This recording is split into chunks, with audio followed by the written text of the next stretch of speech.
नमस्कार, बिहार की बात में आपका स्वागत है। मैं हूं पंकज कुमार। इस खास पेशकश में हम चर्चा करेंगे कि आखिरकार एनडीए में चल क्या रहा है। और यह सिर्फ एनडीए में ही नहीं चल रहा, आपको बता दें महागठबंधन में भी चल रहा है। एनडीए में एक तरफ चिराग पासवान की पार्टी ज्यादा सीटों के लिए लगातार दबाव बनाए हुए है। तो आपको याद होगा कि जीतन राम मांझी पहले कह चुके हैं कि हर पार्टी से ज़्यादा लोग चुनाव लड़ना चाहते हैं। हमें राज्यसभा की भी बात कही गई थी, लेकिन हमें नहीं मिला। फिर भी हमने जनता के बीच में, लोगों के बीच में आवाज़ नहीं उठाई। दरअसल उनका सीधा हमला चिराग पासवान पर था। अब जीतन राम मांझी भी मांग कर रहे हैं कि हमें इतनी सीटें चाहिए, 25 से 30 सीट चाहिए। तो सवाल ये उठता है कि 25-30 सीट पर एलजेपी आरबी चुनाव लड़ेगी, तो क्या जीतन राम मांझी की पार्टी हिंदुस्तानी अवाम मोर्चा उससे कम पर नहीं मानने वाली? जीतन राम मांझी क्या ऐसा कहकर यह साबित करना चाह रहे हैं कि मुझे चिराग से कमजोर मत समझिए, मुझे एलजेपी आर से कमजोर मत समझिए, हमारा भी जनाधार अच्छा है, हमारे पास भी वोट बैंक कम नहीं है? तो क्या यह दबाव बनाने की राजनीति है या आपस में प्रतिस्पर्धा की राजनीति है? किस तरह की राजनीति है? और तीसरी बात कि क्या बीजेपी और जेडीयू के सामने ऐसी मांग रखने का मकसद यह निकाला जाए कि विधानसभा चुनाव से पहले ये लोग कुछ और भी कर सकते हैं, मतलब बेहतर विकल्प की तलाश में एनडीए को छोड़ भी सकते हैं? क्या क्या हो सकता है ये हम आपको बताने वाले हैं। आइए पहले सुनाते हैं कि क्या है मांग और उसके बाद हम शुरू करेंगे चर्चा। देखिए, हमारे संस्थापक स्वर्गीय रामविलास पासवान जी को जिस तरह से राजनीतिक ताकतें चाहती थी कि उनकी पूरी राजनीति को, वो पूरे देश के नेता थे, लेकिन उनकी राजनीति को कैसे एक समाज, एक वर्ग, एक तबके के राजनीति में ही नेता के रूप में ही समेटा जाए, इसी को आज चिराग पासवान जी के खिलाफ भी इस्तेमाल करने की कोशिश की जा रही है। पूरे बिहार के नेता, अब तो देश भर में उनकी पहचान वो हो गई है, लेकिन आज भी कुछ राजनीतिक ताकतें चाहती हैं कि चिराग जी को सिर्फ और सिर्फ एक वर्ग विशेष, एक तबके विशेष के नेता के रूप में ही सीमित करके रखा जाए। हम लोग ये नहीं चाहते हैं, बिहार की जनता ऐसा नहीं चाहती है। और इसी को लेकर के एक बहुत बड़ी रैली हो रही है राजगीर में, जहाँ पर बिहार को लेकर के उनकी क्या आगे की योजना है, बिहार फर्स्ट, बिहारी फर्स्ट को लेकर के कैसे एक विकसित बिहार बनाएंगे, इसकी एक बहुत बड़ी उनके विचार को सुनने के लिए सभा की जा रही है, ताकि सभी लोग आएँ, उनकी बातों को सुने और नेता के रूप में आज जो हर बार उनको सीमित करने का प्रयास किया जाता है, इस बंधन को तोड़ करके आगे निकला जाए। क्या वहाँ से ऐलान भी करेंगे आने वाले चुनाव में कहाँ से लड़ेंगे? संभव है, हो सकता है। मैं चाहूँगा कि सभी को अपनी तरफ से आमंत्रित करूं कि आप आएँ, उनको जरूर सुने, उनके विचारों को जरूर सुने, और नेता के रूप में आपका आशीर्वाद इस बात को सुनिश्चित करेगा कि राजनीतिक ताकतें जो उनके दायरे को सीमित करना चाहती हैं, इस दायरे को तोड़ करके वो बहुत आगे निकल जाएंगे। देखिए, एक बात क्लियर है कि हम लोग कोई दबाव की राजनीति नहीं करते हैं। प्रेशर पॉलिटिक्स हमारी पार्टी नहीं करती है, हमारे नेता नहीं करते हैं। जो करते हैं उनको आप कह सकते हैं। हमारे नेता जो भी बोलते हैं स्पष्ट बोलते हैं, और हमने कई बार कहा है, हम एक पार्टी चलाते हैं, हमारे साथ कार्यकर्ता हैं, हमारे साथ लोग हैं, हमारे साथ नेता हैं, सबों का एक अपना चाहत होती है, और पार्टी भी चाहती है कि उसका विस्तार हो। लेकिन जो सीटों की बात है, तो हमारे राष्ट्रीय अध्यक्ष जी ने कई बार क्लियर कहा है, और मांझी साहब ने भी कहा है कि सीटों की बात एनडीए के बड़े नेताओं के साथ एक उचित प्लेटफॉर्म पर होगा, न कि मीडिया के भीतर हम इसकी बात करेंगे और न ओपन मंच पे कहीं इस तरह की बात करेंगे। बाकी रहा सवाल जो 20-25 सीटों का, तो भाई पार्टी निश्चित तौर पे जहां जहां मजबूत स्थिति में रहती है, जहां हमारे समर्थक वर्गों की मजबूत दावेदारी है, जहां उनकी मजबूत संख्या है, जनसंख्या है, तो वहां निश्चित तौर पर पार्टी विशेष रूप से काम करती है। तो आपने सुना, कुल मिलाकर के ये कहना चाह रहे थे कि जहाँ जहाँ पर हमारा मजबूत समर्थन है वहाँ टिकट तो चाहिए, पर ये भी कह रहे थे कि हम दबाव नहीं बनाते हैं दूसरी पार्टी की तरह। तो दबाव कौन बना रहा है? दबाव क्या चिराग पासवान बना रहे हैं? उनकी पार्टी बना रही है। चिराग पासवान को एक जाति विशेष के दायरे में रोकने का प्रयास कौन कर रहा है? क्या जीतन राम मांझी कर रहे हैं? क्या बीजेपी कर रही है? क्या जेडीयू कर रही है? या क्या आरजेडी कर रही है? कौन कर रहा है?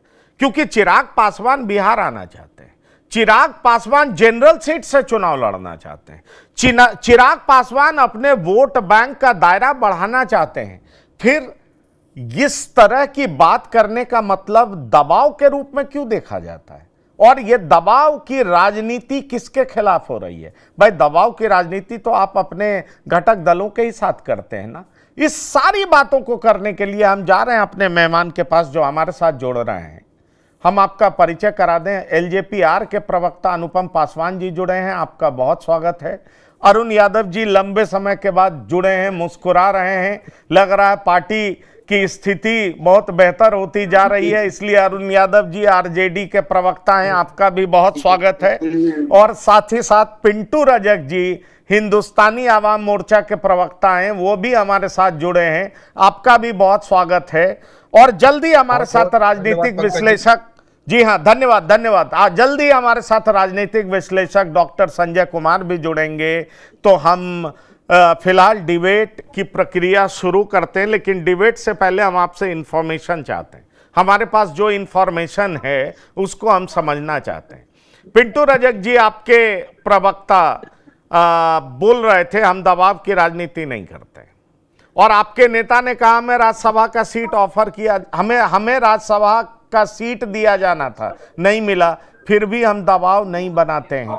दबाव कौन बनाता है? आप ये कहना चाह रहे हैं चिराग पासवान बनाते हैं, क्योंकि आपके नेता ने तो खुलकर कहा। फिर ये बात आ रही है, मतलब आप ये कहना चाह रहे हैं कि चिराग पासवान दबाव बना रहे हैं, आप दबाव नहीं बना रहे हैं, लेकिन 25 सीट आपको भी चाहिए। पंकज जी, बहुत अच्छी बात आपने बताया। और देखिए, एक राजनीतिक दल होने के नाते हमारे जितने भी कार्यकर्ता हैं, जितने भी नेता हैं, वो चाहते हैं कि हम भी किसी सदन का सदस्य बने, वो भी चाहते हैं कि हमें चुनाव लड़ाया जाए। तो हमारे पार्टी के संरक्षक महोदय ने ये बड़ा स्पष्ट तरीके से कहा कि सम्मानजनक चीजें अगर मिलती है, सीटें मिलती है, चूंकि हमारे कार्यकर्ता चुनाव लड़ना चाहते हैं। और बहुत जगह ऐसा है, जैसे मगध के क्षेत्र में उठाएंगे, पूर्णिया के क्षेत्र में उठाएंगे, अभी देखे होंगे आप जमुई में हमारे सिकंदरा में सम्मेलन हुआ है। लेकिन इसका ये मतलब नहीं है कि हम एनडीए पे दबाव बना रहे हैं। एनडीए का सिर्फ एक ही लक्ष्य है कि हम लोग नीतीश कुमार के नेतृत्व में 225 का टारगेट को पूरा करें, और एनडीए पूरा 243 विधानसभा पे चुनाव लड़ेगी। हमारे नेता कहां कह रहे हैं? हमारे नेता किसी प्लेटफॉर्म पे नहीं कह रहे हैं। हमारे नेता आपस में, हमारे जो पार्टी के कार्यकर्ता सम्मेलन हो रहे हैं, हमारे पार्टी के जो कह सकते हैं कि प्रोग्राम हो रहे हैं, वहां पे ये बातें बोली जा रही है। क्योंकि कार्यकर्ताओं की हमेशा इच्छा होती है कि हम भी चुनाव लड़े। तो संभवतः हम लोग चाहते हैं कि ज्यादा से ज्यादा टिकट मिले, तो वैसे कार्यकर्ता भी हमारे विधानसभा का सदस्य बने। तो इसमें दबाव की राजनीति नहीं है, ताकत की राजनीति नहीं है। और ये सही बात है कि समय आने पे उचित प्लेटफॉर्म पे एनडीए के सारे घटक दल बैठ के हमारे सीटों का बंटवारा हो जाएगा। इसमें किंतु परंतु नहीं है श्रीमान पंकज जी। नहीं, किंतु परंतु नहीं है ऐसा आप कह जाते हैं। बाद में जो डैमेज कंट्रोल करने की स्थिति में जब आते हैं तो आप कर जाते हैं। पर ये दबाव की राजनीति कर कौन रहा? मैं यही तो सवाल पूछ रहा हूं। एनडीए में क्या चिराग पासवान कर रहे हैं? चिराग पासवान एक जाति विशेष के दायरे से बाहर निकलना चाह रहे हैं। तो दबाव की राजनीति की बात जो आप कर रहे हैं, आपका इशारा किधर है? जरा ये बता दीजिए। आप चिराग पासवान को लेकर ये बात कह रहे हैं। पंकज जी, हमारे एनडीए गठबंधन के जितने भी घटक दल हैं, वो दबाव की राजनीति नहीं कर रहे हैं, दबाव की राजनीति कर रहे हैं। आप देखेंगे महागठबंधन में कांग्रेस के लोग, वीआईपी के लोग देखे होंगे कि अभी सुर बदल गया है कि 60 सीट पे लड़ेंगे, फिर कहते हैं 50 सीट पे लड़ेंगे, कांग्रेस कहती है कि 100 सीट से नीचे नहीं लड़ेंगे। लेकिन हमारे यहाँ कहीं कोई गठबंधन में किसी तरह का मतभेद नहीं है, और न कोई दबाव की राजनीति कर रहे हैं। जहां तक चिराग पासवान जी की बात कर रहे हैं, तो चिराग पासवान जी एनडीए के सबसे महत्वपूर्ण घटक दल हैं। और वो क्यों राजनीतिक दल होने के साथ वो भी चाहते हैं कि हमारे कार्यकर्ता चुनाव लड़े, वो भी चाहते हैं कि हमारे ज्यादा से ज्यादा लोगों को टिकट मिले।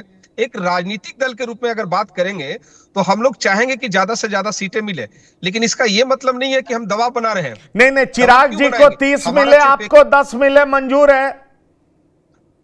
ये देखिए, ये तो हम और आप डिसाइड नहीं कर सकते पंकज जी, क्योंकि मैंने कहा कि एक प्लेटफॉर्म होती है, सारे एनडीए घटक के दल जो हमारे शीर्ष नेतृत्व हैं वो बैठेंगे, निर्णय होगा।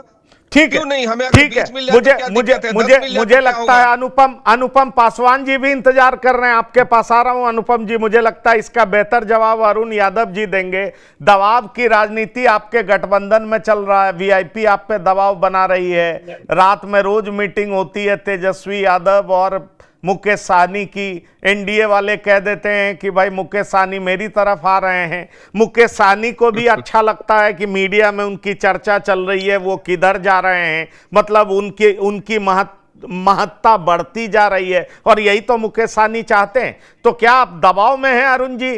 कांग्रेस के दबाव में है, मुकेश सहनी के दबाव में है, किस किस के दबाव में? सीपीआईएमएल को भी 50 सीट चाहिए, कम से कम लेफ्ट को 50 चाहिए, तो इसके दबाव में है। तो ये सबको जितना चाहिए उतना आप दे ही दीजिएगा, तो बाकी बचेगा क्या आपके लिए? देखिए पंकज जी, आपने देखा होगा इससे पहले जो बैठक हुई थी, आपकी आवाज नहीं आ पा रही है।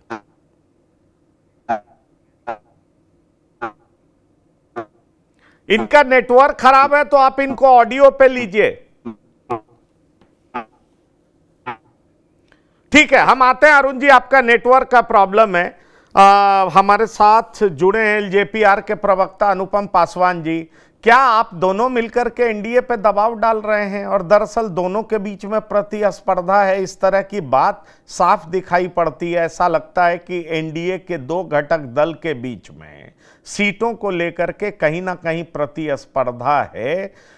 चिराग पासवान को ज्यादा तवज्जो मिल जाता है, और इसलिए जीतन राम मांझी कहीं ना कहीं सफोकेटेड फील करते हैं, और कई बार तो आप दोनों में वॉक युद्ध भी हुआ है। क्या कैसे देखते हैं आप इसको अनुपम जी? देखिए पंकज भाई, ऐसी कोई बात नहीं है। आप लोग झगड़ा मत लगाइए भाई, हम लोग एनडीए परिवार का हिस्सा सबको ही एक साथ है, और सारा पांचों घटक दल हम लोग एक साथ है, और लोजपा रामविलास तो एनडीए का अभिन्न हिस्सा है। और हम नीतीश कुमार के नेतृत्व में, माननीय मुख्यमंत्री जी के नेतृत्व में 2025 225 सीटें से अधिक सीट जीतकर बिहार में सरकार बनाएंगे। हमारा लक्ष्य एक ही है, एनडीए की मजबूती और बिहार का विकास। और माननीय जीतन राम मांझी हमारे वरिष्ठ सहयोगी हैं, हम उनके अनुभव का सम्मान करते हैं, लेकिन बिहार की जनता चिराग पासवान जी के Bihar first, Bihari first vision के साथ है। हमारी लोकप्रियता रैलियों में भीड़ और युवाओं का समर्थन दर्शाता है। तो ऐसी कोई बात नहीं है कि हम लोग के बीच में, एनडीए में कोई किसी तरह का लड़ाई नहीं है। देखिए चिराग पासवान जी, माननीय नेता हमारे चिराग पासवान जी की सोच क्या है, वो हर बार आप उनको सुनते होंगे तो देखते होंगे, जब भी वो बोलते हैं तो ये बात जरूर कहते हैं कि हम जब भी आते थे बिहार तो हमको एक चिंता बड़ा सताती थी। हम एयरपोर्ट जब उतरते थे और लोगों से मिलते थे तो भाई ये फलाना पासवान है, ये फलाना तिवारी है, ये फलाना पांडे हैं, आज तक हमको कोई एक बिहारी नहीं मिला। तो हम Bihar first, Bihari first vision के माध्यम से ये जनता को देखिए, जब इस विजन को समझिएगा तो इसमें बिहार का विकास सब, इसमें स्वास्थ्य व्यवस्था को बेहतर बनाने का विजन है, इसमें नहीं, शिक्षा व्यवस्था को अच्छा बनाने का विजन है। उस विजन को हम समझ रहे हैं, पर उस विजन को पूरा करने के लिए आपको कितनी सीटें चाहिए? एलजेपीआर के बारे में बार बार जो खबरें आती हैं, कई बार आपके नेता कह देते हैं हम 243 सीटों पर चुनाव लड़ेंगे, कई बार कहते हैं हम खुद चुनाव लड़ेंगे, कई बार कहते हैं पार्टी डिसाइड करेगी। दरअसल ये दबाव नहीं है तो और क्या है अनुपम जी?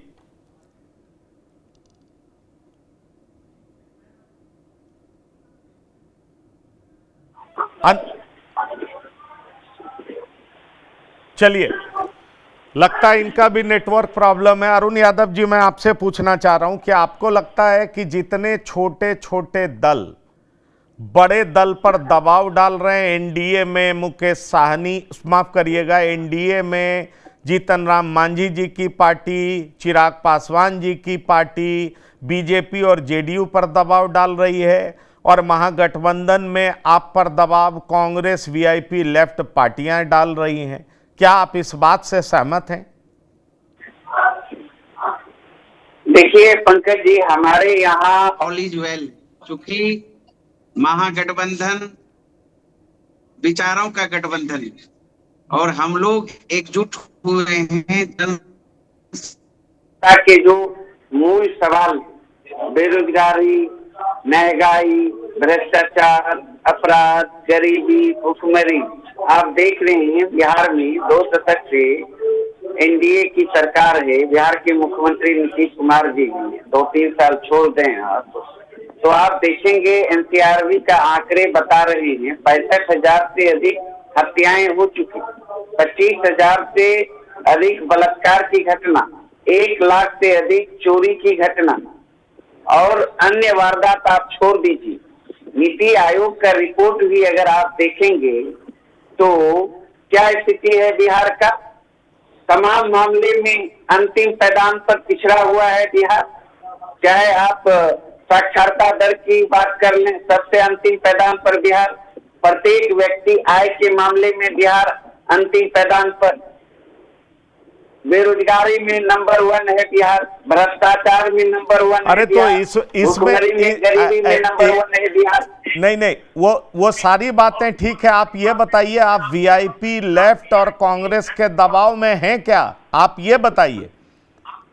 नहीं, बिल्कुल नहीं। यहाँ तो मैंने तो कहा, यहाँ विचारों का गठबंधन है। जनता के जो मूल सवाल हैं उनको लेकर हम लोग एकजुट हो रहे हैं, क्योंकि एनडीए की सरकार से निजात पाना चाहती है बिहार की जनता और बिहार की जनता ने मन बना लिया है इस बार नीतीश जी के नेतृत्व में जो बिहार में कटहरी सरकार चल रही है उसे हटाना है। तो एनडीए के अंदर नीतीश जी को हटाने के लिए आप किस किस दल के साथ चुनाव लड़ रहे हैं और कितनी सीटों का बंटवारा कर रहे हैं, जरा ये भी बता दीजिए। क्योंकि वीआईपी के बारे में रोज खबर आती है, आपसे भी बात कर रहे हैं, एनडीए से भी बात कर रहे हैं और ये बताने वाले कोई और नहीं, आपकी पार्टी के ही बड़े बड़े नेता हैं। ये हम आपको बताना चाहते हैं कि Mukesh Sahani is not trustworthy. Pankaj ji, मैं बता दूं आपको, मैंने कहा चौथी बैठक जो महागठबंधन की हुई थी कोऑर्डिनेशन कमेटी की, जिसके चेयरमैन हमारे नेता आदरणीय तेजस्वी यादव जी हैं, उस बैठक के बाद बाहर निकलने के बाद आप लोगों ने सवाल पूछा कांग्रेस के बड़े नेताओं से, वीआईपी के नेताओं से या वामपंथी पार्टी के नेताओं से, जो भी कोऑर्डिनेशन कमेटी के मेंबर हैं, तमाम लोगों ने एक सुर से कहा कि हमारे लिए 243 सीट महत्वपूर्ण है, हमारे लिए सीट कोई मायना नहीं है। मतलब है, मायने है बिहार को इस सरकार से मुक्ति दिलाना, क्योंकि बिहार की जनता छटपटा रही है इस सरकार से निजात पाने के लिए। बेरोजगारी चरम पर, भुखमरी चरम पर, अपराध चरम पर है बिहार में। तो इन सवालों पर तो मेरा कहने का मतलब है, जूतन पैजार की स्थिति एनडीए में है। आप देख रहे हैं इन लोगों को न तो बिहार की चिंता है न तो बिहारियों की चिंता है, सिर्फ और सिर्फ इनको परिवार की चिंता है। आपने देखा आयोग का गठन हुआ, सबों ने अपने दामाद को सेट करने का काम किया। फर्स्ट बिहारी की बात करने वाले चिराग जी भी अपने परिवार के लिए ही राजनीति कर रहे हैं, अपने जीजा को सेट कर दिया। वहां आप चले जाइए, मांझी जी अपने शंभी को सेट कर दिया, अशोक चौधरी जी अपने दामाद को सेट कर दिया, मांझी जी भी अपने दामाद को सेट कर दिया।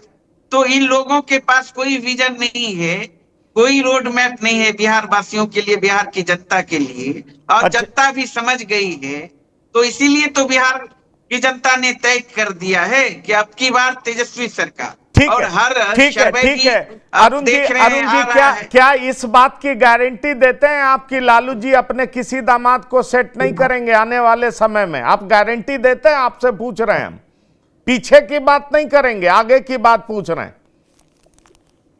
देखिए, आप एग्जाम्पल है, आप देख लीजिए कई आयोग का गठन हुआ, वर्कर गए। अब जहां तक आप परिवारवाद की बात ये लोग करते हैं, एनडीए के लोग, या आप लोग भी एनडीए जब सवाल करते हैं तो आप लोग भी उठाते हैं। देखिए ना कहां सबसे ज्यादा परिवारवाद है। यहाँ तो वह लोकतंत्र है। अब जनता लोकतंत्र में मालिक होती है, वो चुनाव जिता के चलिए भेजती है। आपने अपनी लेकिन बात ये- कह दी। हमारे साथ डॉक्टर संजय भी आ गए हैं, राजनीतिक विश्लेषक हैं। आपका बहुत स्वागत है डॉक्टर संजय। लंबे समय से हम आपका इंतजार कर रहे थे, लेकिन पहले जरा अनुपम पासवान जी से जवाब ले लें। उनसे बात कर रहे थे, बीच में नेटवर्क का इशू आ गया। अनुपम जी, आरजेडी सीधा आरोप लगा रही है, परिवारवाद तो आप पर है। आपने और जीतन राम मांझी जी ने, मतलब हम और एलजेपीआर ने ऐसा क्या कर दिया कि अब आरजेडी प्रहार करने लगी है परिवारवाद के ऊपर आप लोगों पर? कल तक इस मुद्दे पर चुप रहने वाली, डिफेंसिव रहने वाली आरजेडी अब आप लोग को सीधा घेर रही है और कह रही है एनडीए अब नेशनल दामाद आयोग बन चुका है। क्या कहना चाहते हैं अनुपम जी? देखिए पंकज जी, ये जो गठन हुआ है ये पारदर्शिता के आधार पे हुआ है। और जो ये मिडाल जी को जो बनाया गया है वो 20 वर्षों से लोक जनशक्ति पार्टी रामविलास के कार्यकर्ता के तौर पे पार्टी का झंडा उठा के उन्होंने पार्टी के लिए इतना काम किया है। लोक जनशक्ति पार्टी को मजबूत करने के लिए उन्होंने 20 वर्षों तक संघर्ष किया और उसके बाद आज उनको नहीं मिला है, आज न मिला है, माफ कीजिएगा, आज मिला है उनको, आयोग का अध्यक्ष बने हैं आज। लेकिन उन्होंने पिछले 20 वर्षों जो संघर्ष किया है वो इन लोगों ने नहीं देखा है। और जहां तक ये जब परिवारवाद की बात करते हैं तो हास्यास्पद लगता है। आप अभी देखे होंगे कि राष्ट्रीय अध्यक्ष का चुनाव हुआ था आरजेडी में, और राष्ट्रीय अध्यक्ष के चुनाव के नामांकन में ये 3 जो रो आगे का था वो तीनों परिवार के सदस्य ही बैठे थे। और उसमें आदरणीय लालू यादव जी थे, आदरणीय राबड़ी देवी जी थी, और ये इनके पुत्र तेजस्वी यादव जी थे, माननीय नेता प्रतिपक्ष तेजस्वी यादव जी थे। तो देखिए इन लोगों का परिवारवाद किस तरह है कि राष्ट्रीय अध्यक्ष का चुनाव भी होता है तो आगे का कम से कम लोकतंत्र तो इनके पार्टी में बचा नहीं, तो लोक लाज भी कम से कम रखना चाहिए इन लोगों को। तो ये लोग दूसरे पे परिवारवाद का जब आरोप लगाते हैं तो हास्यास्पद लगता है। चलिए डॉक्टर संजय, दरअसल हम लोग थोड़ा सा डिबेट से भागने लगे, पर डिबेट का असली पॉइंट ये था, मुद्दा ये था कि ये छोटी छोटी पार्टियां बड़ी पार्टी पर दबाव डालती हैं क्या? और दूसरी बड़ी बात यह है कि एनडीए के भीतर जीतन राम मांझी और चिराग पासवान के बीच में प्रतिस्पर्धा है क्या? जिस तरीके से महागठबंधन में वीआईपी भी दबाव डाल रही है तेजस्वी यादव पर, लेफ्ट भी डाल रही है, कांग्रेस भी डाल रही है, लेकिन अरुण यादव कहते हैं कि विचारों के आधार पर हमारा गठबंधन है। तो चलिए टीवी पर बैठ करके ये बोलना, मीडिया में ये बोलना, तो यही इनका फर्ज है, यही बात बोलेंगे। पर दरअसल एनडीए और महागठबंधन में जो छोटे घटक दल हैं वो आपको नहीं लगता कि वो अपने बड़े घटक दल पर दबाव बना रहे हैं? और दूसरी बड़ी बात, जीतन राम मांझी वर्सेस चिराग पासवान एनडीए को डैमेज कर रहा है, ऐसा कुछ दिखाई पड़ रहा है आपको? देखिए, विचारों के आधार पर गठबंधन वाली बात सैद्धांतिक चाहे जितनी हो, व्यवहारिक तो नहीं ही दिखती। सत्ता के बंटवारे को लेकर के गठबंधन की गुंजाइश होती है, पहले ही लोग तय कर लेते हैं हम डिप्टी सीएम बनेंगे, आप सीएम बनिएगा, इतने लोग हमारे मंत्रिमंडल में रहेंगे, इतने लोग आपके रहेंगे, विभाग हमारे ये होंगे। तो जहां सत्ता के बंटवारे के लिए गठबंधन हो वहां विचार जैसी बात शायद सैद्धांतिक ज्यादा अच्छा लगता है, व्यवहारिक कोई पहलू नहीं है। अब रह गई बात, छोटी पार्टी हो बड़ी पार्टी हो, छोटी पार्टी को भी अधिकार है लोकतंत्र में। अगर उसकी जमीन मजबूत है, लगता है कि नहीं हम बेहतर परफॉर्म करके दिखा सकते हैं, कोई पार्टी बड़ी पार्टी होने की वजह से हमें क्रिटिसाइज करना चाहती है, तो लोकतंत्र में दावा तो कर ही सकती है पार्टी ना कि हमारे हिस्से में भी इतनी सीटें आए, हम भी बेहतर करके दिखाएंगे।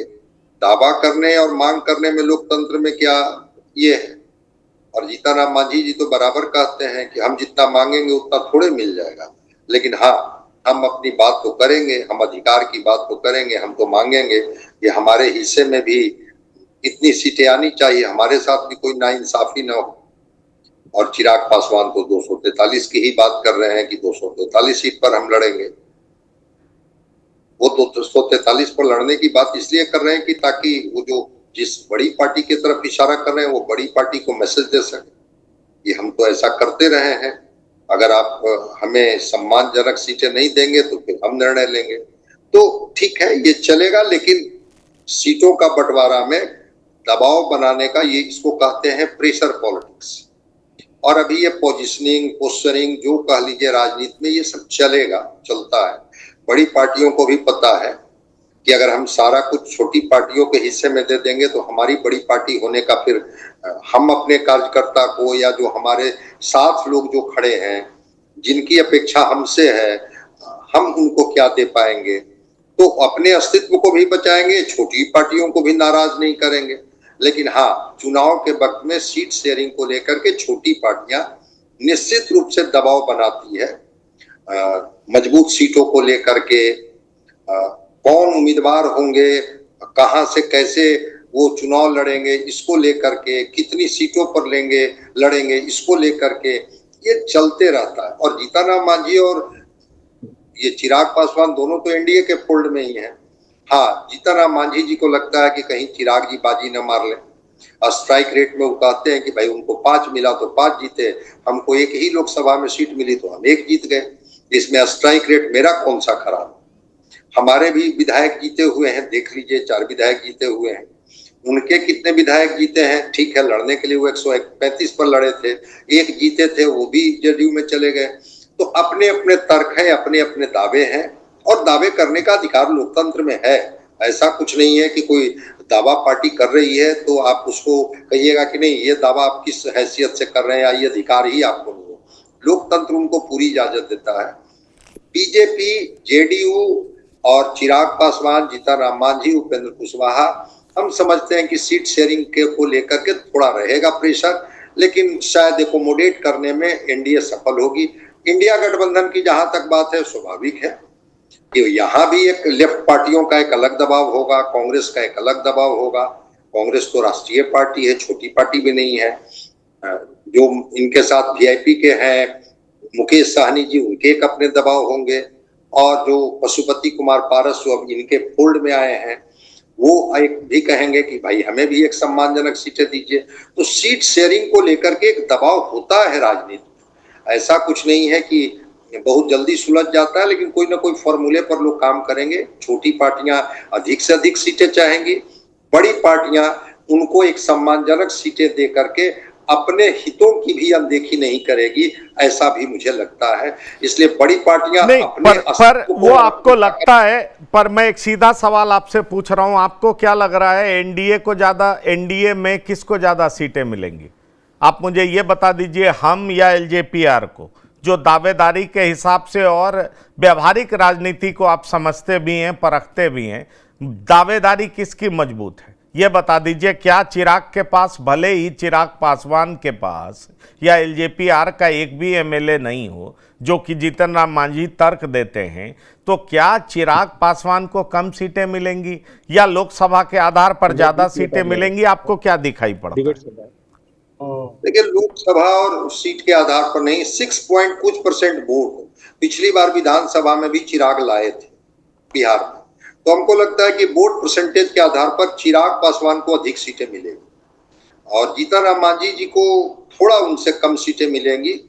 अब ठीक है, वो 5 के हिसाब से वो हमेशा कहते हैं कि मेरा लोकसभा में स्ट्राइक रेट देख लीजिए, अगर हम 5 जीते हैं तो हमें कम से कम कितनी सीटें चाहिए विधानसभा में, वो गणित 30, 32, 35 तक वो पहुंचते हैं। लेकिन वोट परसेंटेज के आधार पर कुछ न कुछ एनडीए जो है इस सवाल को सुलझाएगी कि चिराग पासवान का वोट परसेंटेज देख लीजिए, और ऐसे भी जो वोट है इनका प्रतिशत उसमें अधिक है। मांझी जी का 3 पॉइंट कुछ % है जो मांझी समाज का वोट है, इनका 5 पॉइंट कुछ % वोट है। लेकिन जो वोट परसेंटेज इन्होंने लाया था पिछली बार, उसमें 6.7 या 8% वोट चिराग पासवान की पार्टी को मिला था। उसके आधार पर सीटों का मैं समझता हूं कि शायद चिराग पासवान के हिस्से में अधिक सीटें। चलिए ठीक है, चिराग पासवान को अधिक सीटें मिलेंगी। मैं यही तो बात पूछना चाह रहा हूं कि अरुण यादव जी, आप जितना भी आरोप लगा लीजिए, पर चिराग पासवान और हिंदुस्तानी आवाम मोर्चा एनडीए के दोनों अभिन्न अंग हैं, इस बात को आप मानते हैं? आप ये मानते हैं कि ये दोनों दबाव बना रहे हैं ठीक उसी तरीके से जैसे लेफ्ट और कांग्रेस आप पर दबाव बना रही है, वीआईपी पार्टी आप पर दबाव बना रही है? अरुण यादव जी,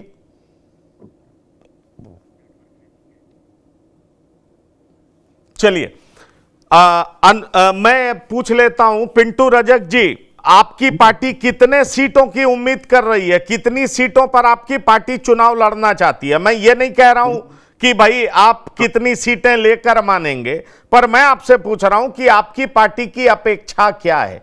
कितने उम्मीदवार को आप चुनाव लड़ाना चाहते हैं और उसका आधार क्या है? अरुण जी, मैंने एक ही चीज आपसे अभी जस्ट कहा कि एनडीए के सबसे महत्वपूर्ण घटक दलों में हिंदुस्तानी युवा मोर्चा भी आती है और हमारे कार्यकर्ता भी चुनाव लड़ना चाहते। तो अगर एनडीए की बात आती है तो हम लोग कोशिश यही रहता है कि ज्यादा से ज्यादा एनडीए में घटक दल होने के नाते हमें ज्यादा सीटें मिले। लेकिन मैंने कहा कि ये मीडिया फोरम की बात नहीं कि हमें क्या सीटें मिलेगी, ये एनडीए के हमारे शीर्ष नेतृत्व के जितने भी वरिष्ठ साथी हैं वो एक टेबल पे बैठ के डिसाइड करेंगे कि हम पार्टी को कितना मिलेगा, लोजपा को कितना मिलेगा, उपेंद्र जी को कितना मिलेगा। लेकिन ये तय है कि 2025 अब फिर से नीतीश और 225 का लक्ष्य है और हम लोग 243 की बात कर रहे हैं। मैंने कहा, आपने बड़ा स्पष्ट तरीके से कहा कि कम्युनिस्ट ने दबाव बनाया, कांग्रेस ने दबाव बनाया, लेकिन यहाँ पे हम लोग दबाव की राजनीति नहीं कर रहे हैं। लेकिन हम लोग यही प्रयास करते हैं कि जो आदरणीय जीतन राम मांझी का जो महत्वाकांक्षा नहीं है, ये कह सकते हैं कि उनका जो योजना है, एजेंडा है, गरीबों को जमीन तक उतारने का है, तो प्रयास करेंगे ना कि ज्यादा से ज्यादा उनको सीटें मिले और ज्यादा से ज्यादा लोग विधानसभा चुनाव ज्यादा से ज्यादा कितना, ज्यादा पिंटू जी, ज्यादा से ज्यादा कितना? मैं यही तो चाह रहा हूं कि आप अपना आकलन कर रहे हैं, तो कितनी सीटों का आकलन कर रहे हैं? पंकज जी, देखिए पंकज जी, हमने कहा कि ज्यादा से ज्यादा और कम से कम की बात नहीं है, लेकिन हमें जितना मिलेगा वो एनडीए घटक दल के ओथी से मिलेगा, माध्यम से हम चुनाव लड़ेंगे। अगर हमें 20 मिल जाएगा, 30 मिल जाएगा, तो हम लोग तो प्रयास करेंगे ना कि 30 मिले, 40 मिले।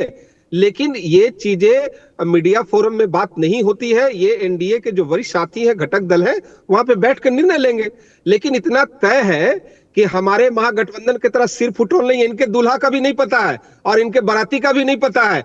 इनको बताए ना कि तेजस्वी जी दूल्हा बनेंगे, तो तेजस्वी जब दूल्हा बनेंगे तो कांग्रेस नाराज होती है, उधर कम्युनिस्ट कहते हैं कि अभी तय नहीं हुआ मुख्यमंत्री, लेकिन हमारे यहाँ दूल्हा भी तैयार है, बाराती भी तैयार है और सारे लोग भी तैयार है कि दूल्हा को बनाना है नीतीश कुमार जी को। तो हम लोग 243 की बात कर रहे हैं पंकज जी। नहीं, पर दूल्हे को लेकर के अमित शाह जी तो कह दे रहे हैं कि टाइम विल टेल। कई बीच बीच में 3-3 बार सवाल जवाब कर चुके हैं, ऐसा क्वेश्चन मार्क लगा देते हैं जिसको लेकर के कहानी बन जाती है कि दूल्हा आप लोग जिनको कह रहे हैं वो असली दूल्हा है नहीं। पंकज जी, आप वरिष्ठ हैं हमारे से, हमको लगता है कि पहले भी आपसे मेरी चर्चा हो चुकी है। आप ये देखेंगे कि एनडीए में जो समन्वय है, अभी क्या महागठबंधन में समन्वय है? आपने कल ही बयान दिया था वीआईपी के बारे में कि मुख्यमंत्री के बारे में बाद में चर्चा होगी, लेकिन हमारे शीर्ष नेतृत्व से लेके, जदयू से लेके, भाजपा से लेके, हम से लेके लोजपा ने एक ही स्वर में कहा है कि दूल्हा श्री नीतीश कुमार ही होंगे, कोई वैकेंसी खाली नहीं है। 225, 2025 और फिर से नीतीश, इसी लक्ष्य को लेके 243 विधानसभा चुनाव पे हम लोग लड़ेंगे और 225 से ज्यादा सीट लाके एनडीए के घटक दल होने के नाते महत्वपूर्ण भूमिका में भी हम लोग रहेंगे। पंकज जी, चलिए पिंटू रजक जी, एक बात की तो दाद देनी पड़ेगी कि आप अपनी पार्टी की वकालत बहुत अच्छे तरीके से ऑन स्क्रीन करते हैं और खास तौर पर ऐसी कोई बात नहीं रखते जिससे वो पत्रकार उसके तरह तरह के मायने निकालने लगे। तो शायद ये आपकी कोशिश, मुझे लगता है, एनडीए को एकजुट रखने में बड़ी भूमिका निभाएगी, ये बड़ी भूमिका निभाएगी। लेकिन अनुपम पासवान जी, यही सवाल आपसे भी है, आपको लेकर के भी बात होती है कि आप इतनी सीटें चाहते हैं, बीजेपी 20 देना चाहती है, मामला कहीं ना कहीं फंस रहा है। पिंटू रजक जी कह बैठे 25 मिल जाए, 30 मिल जाए, कहीं ना कहीं इशारा यही है। और आज मेरे पास खबर आ रही है कि जीतन राम मांझी जी भी 25 चाहते हैं, कह रहे हैं कि 25 सीट तो हमको भी चाहिए। मेरा सवाल आपसे है कि आपको कितना चाहिए? आपको, आपकी पार्टी जो अभी नालंदा में एक बड़ा रैली कर रही है, शक्ति प्रदर्शन कर रही है, किस तरह का दबाव कायम करना चाहते हैं आप एनडीए पर और कितनी सीटें चाहते हैं? देखिए नालंदा में ही नहीं, राजगीर में भी सभा हुआ और नालंदा में बहुजन भीम संकल्प समागम होने जा रहा है जो 29 तारीख को है। तो उसमें आप देखिएगा तो बहुत जन सैलाब उमड़ेगा। और आरा में भी आपने देखा होगा बहुत बड़ा जन सैलाब था। तो हमारी ये लक्ष्य हमारे ये नहीं है कि हमको सीटें इतनी चाहिए, हमारा ये लक्ष्य है कि हम एनडीए को 243 सीटों पे कैसे जीत दिला सके।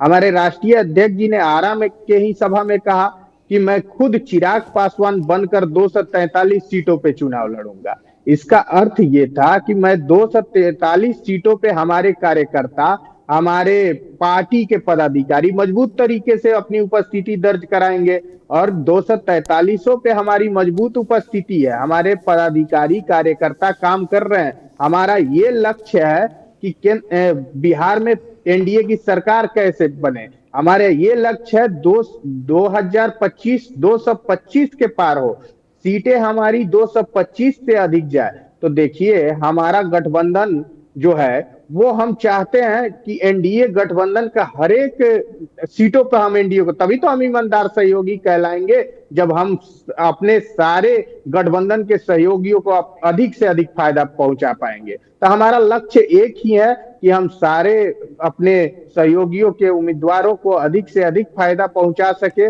उनको जिता सके और बिहार में एक मजबूत सरकार आदरणीय नीतीश कुमार जी के नेतृत्व में बना सके।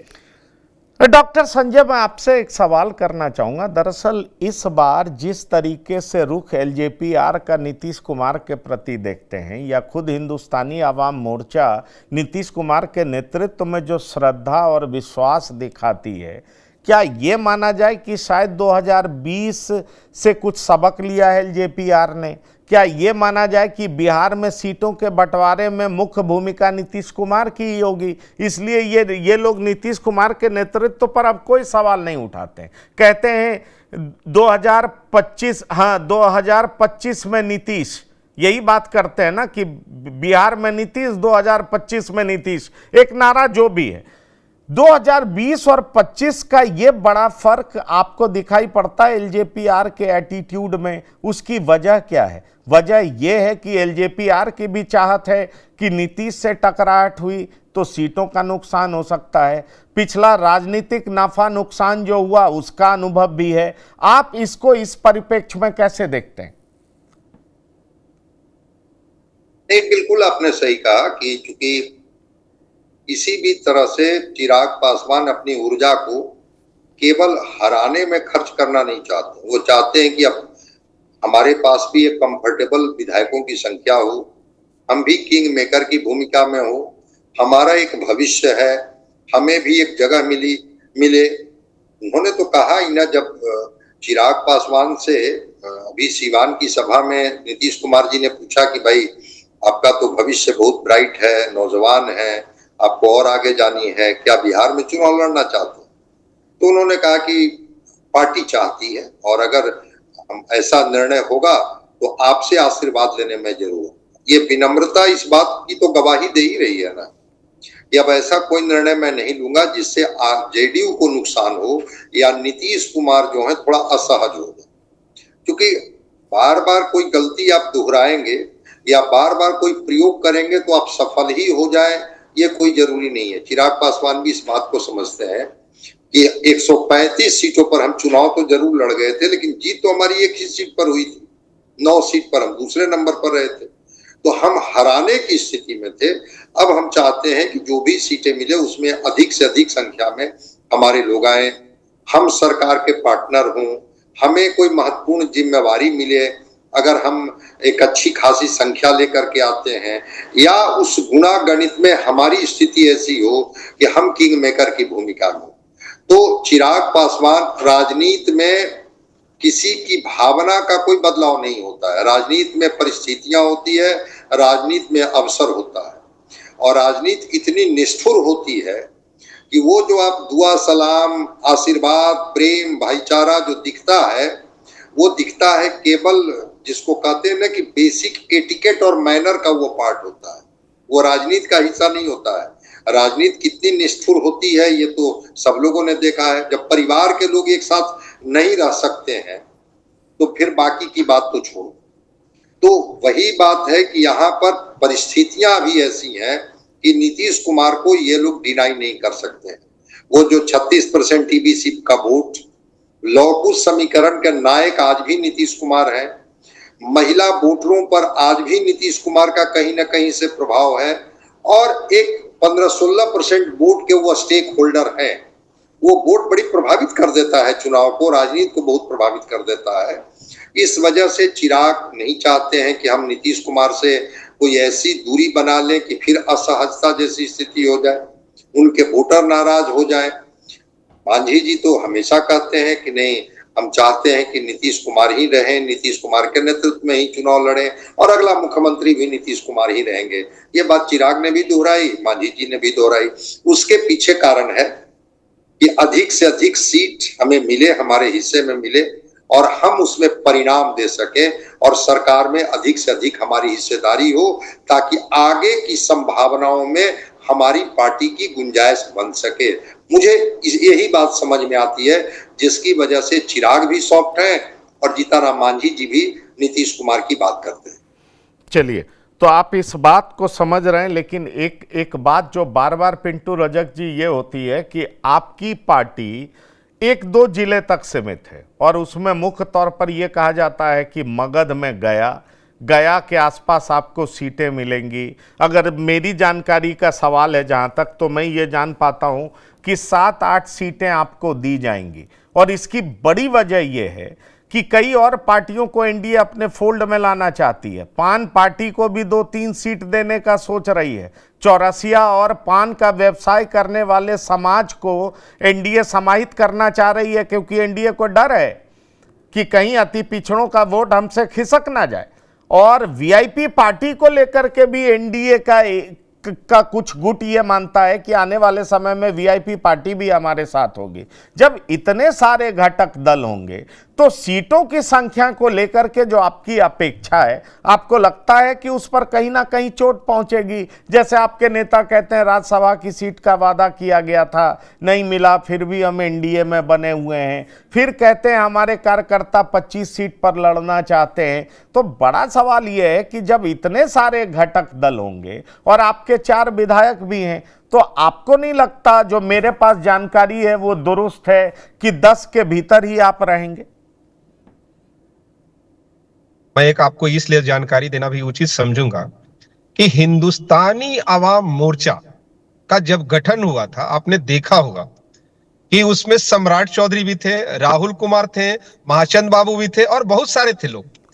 और जहां तक आप बोल रहे हैं कि हमारी पार्टी मगध तक सिमटी हुई है, तो मगध ही नहीं, आप मिथिलांचल से लेके पूर्वांचल से लेके आप दरभंगा से लेके पूर्णिया तक हमारा जो कुनबा बढ़ा है, हमारे जो कार्यकर्ता का जोश और जज्बा बढ़ा है, हम बड़े दावे के साथ कहते हैं कि आप भोजपुर से लेके मगध से लेके पूर्वांचल तक इधर जाएंगे तो हमारी स्थिति पहले वाली नहीं रही है। हम बिल्कुल एक मजबूत स्थिति में है। हमारे कार्यकर्ता का सम्मेलन जब होता है तो आप देखिएगा कि भरा रहता है सभा, पूरा आपको तिल भरने की जगह नहीं रहती है। तो हम ये कैसे मान लें, हम ये आपकी बात को कैसे मान लें कि परिस्थितियां नहीं बदली? जिस समय हमारा पार्टी की गठन हुआ था उससे लेकर आज तक देखेंगे तो बिहार के विभिन्न जिलों में, आप पूर्णिया में आप चले जाइए, पूर्णिया में भी हम लोगों ने चुनाव लड़ा था और सेकंड थे हम लोग। आप इधर औरंगाबाद में ले लीजिए, तो ये कहना उचित नहीं होगा कि हम लोग मगध की पार्टी हैं। और 7 सीटों की बात जहां तक आती है, 10 सीटों की बात आती है, मैं तो बार बार कह रहा हूं कि शीर्ष नेतृत्व अगर एनडीए के अगर हमें 30 मिल जाए तो क्या दिक्कत है?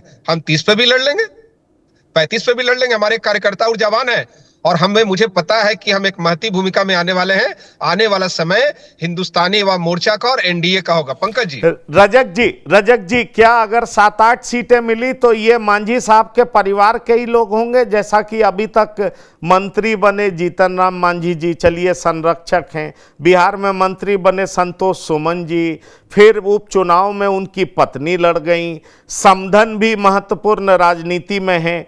तो ऐसे में एक सवाल जो हिंदुस्तानी आवाम मोर्चा पर उठता है, और यही सवाल मैं अनुपम जी से भी करना चाहूंगा, कि एनडीए को नेशनल दामाद आयोग आरजेडी जो कहने लगी है, उसमें आप दोनों पार्टी की मुख्य भूमिका है, क्योंकि आप लोग पूरा परिवारवादी दिखाई पड़ते हैं। पंकज जी, राष्ट्रीय जनता दल के लोगों को दलित नहीं पछता है। उनको ये समझ में नहीं आता है कि ये दलित का बेटा ऊपर सीट पे क्यों बैठा है। उनको कैसे देवेंद्र मांझी बचेगा, क्योंकि देवेंद्र मांझी मुसहर समाज के, मांझी समाज के इंजीनियर हैं। वो जिस परिस्थितियों में पढ़ लिख के यहाँ तक आए हैं, कुर्सी पर बैठे, तो इनको बचेगा क्या। और दामाद आयोग की बात करते हैं, ये इनकी जो एक बहन है सिंगापुर से फ्लाइट से आती है और टिकट लेके चली जाती है। इनकी एक और बहन जो है राज्यसभा में भी जाएगी, लोकसभा में जाएंगे। तो परिवार पर तो ये सवाल ना उठाए। दूसरी बात आपने कहा कि क्या तेजस्वी यादव ही यादव है? क्या यादव की राजनीति करने के लिए यादव में कोई पढ़ा लिखा नहीं है क्या? और हमारे जितने भी आप मुकेश मांझी की बात नहीं करेंगे, आप प्रफुल्ल मांझी की बात नहीं करेंगे, आप उनकी भी बात कहिए कि हमारे जो कार्यकर्ता हैं, जो जमीन से जुड़े हुए, उनको भी टिकट मिलता है। और मैं विश्वास के साथ पंकज जी आपको विश्वास दिला के आपके चैनल के माध्यम से कराऊं कि वो आप देखिएगा कि हमारे कार्यकर्ता को ही टिकट मिलेगा। एकदम निश्चिंत रहिए। नहीं, टिकट मुकेश मांझी, प्रफुल्ल मांझी चुनाव लड़ेंगे, मंत्री बनेंगे क्या, या मंत्री परिवार के ही लोग बनेंगे? ये आप पर आरोप है, सीधा आरोप है, इसलिए मैं ये सवाल कर रहा हूं। पंकज जी, मुझे लगता है कि आपको विशेष जान पिंटू रजक जी भी चुनाव लड़ेंगे। बिल्कुल लड़ेंगे। अगर मुझे पार्टी टिकट देगी तो मैं भी लड़ूंगा, क्यों नहीं लड़ूंगा, मैं भी तैयार हूं। और हिंदुस्तानी अवाम मोर्चा का एक एक कार्यकर्ता तैयार है चुनाव लड़ने के लिए। और हमने कहा कि एक ही लक्ष्य है, 225 और फिर से 29 और 243। हम ही बात कर रहे हैं ना, हम कहां बात कर रहे हैं तेजस्वी यादव की बात कर रहे हैं, मीसा भारती की कहां बात कर रहे हैं, हम जीतन राम मांझी की कहां बात कर रहे हैं। हमने कहा कि हमारा नेता एक ही है, दूल्हा तैयार है, बाराती तैयार है, बस खाली बाराती चलना है। आपको भी पंकज जी बुलाएंगे बाराती में। चलिए, हम आएंगे, जरूर आएंगे। हाँ अनुपम जी, आप कुछ बोलना चाह रहे हैं, ये सवाल आप पर भी है। देखिए, हम कहना ये चाह रहे थे कि बार बार अगर कोई असफल हो रहा है और उसको मौका दिया जा रहा है, वो परिवारवाद है। हमको परिवारवाद का हमारे नेता को अवसर जरूर कह सकते हैं आप, लेकिन ये नहीं कह सकते कि उनको मेहनत के बिना मिल गया। वो लगातार सांसद रहते आए हैं, केंद्र में अभी मंत्री हैं। अभी जो आरोप इन पे लगा, ये मिडाल जी पे ये लोग लगा रहे हैं, हम तो बोले कि मिडाल जी 20 वर्षों से काम कर रहे थे पार्टी में, तब उनको ये मिला पद, ऐसे नहीं मिल गया। उनके संघर्ष को आप नहीं देख रहे हैं। और हमने तो कहा हम शांभवी चौधरी के संघर्ष को कैसे देखें? हम आपके संघर्ष को तो देख रहे हैं, लेकिन शांभवी चौधरी के टिकट को किस संघर्ष के रूप में देखें, जरा ये भी बता दीजिए। ये आरोप भी आप पे लगता है कि अपने लोगों को दरकिनार कर, जिनके साथ वो लगातार जब जमीन पर संघर्ष कर रहे थे, वो लोग साथ दे रहे थे, और जब टिकट देने की बारी आई तो अपने बहनों को दे दिया, टिकट देने की बारी आई तो एक बड़े नेता के सुपुत्री को दे दिया जिनका कोई राजनीतिक अनुभव नहीं था। तो इस आरोपों से अपने आप को कैसे किनारा करेंगे आप?